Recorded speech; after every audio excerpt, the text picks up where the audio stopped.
trong quên sắc năm năm từng nó thấy miếng gió bao gió căn thấy cứ gió càng lo mong cơ sự bơ vơ gió nó thấy miếng gió gió căn thấy apek từng hầm rớt tu thấy mình chợt một hôm đó và cây em nuôi phải cất lại bên bang năm năm thơ nó lưu đó thấy mặt chú dòng cơ nó một cơ sự cơ cần lý làm hỏi ai đã chỉ bên bang năm năm thơ nó lưu đó thấy mặt bên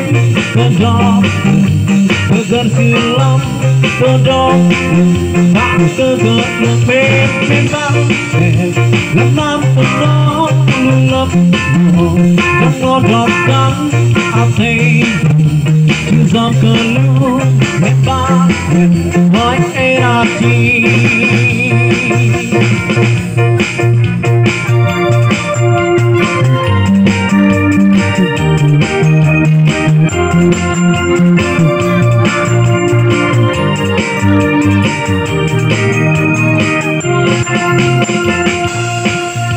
trong hết xác lâm nam từ nó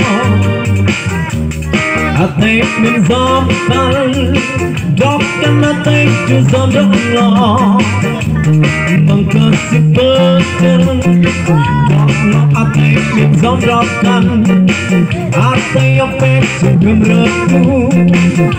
thấy mình chưa được hôm đó gió cây em nuôi anh cất cây bên bang năm năm vô nó lưu đó thấy mặt chú dòng cơ vững cơ sự tơ đơn lý làm nói ai là chỉ bên bang năm năm vô nó lưu đó thấy mặt đêm lưu đó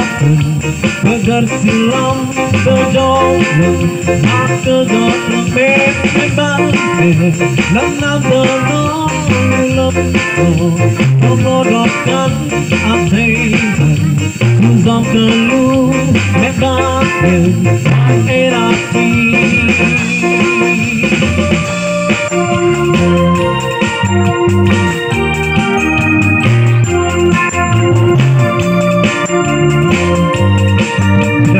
hari yang bandung tiga mẹ srut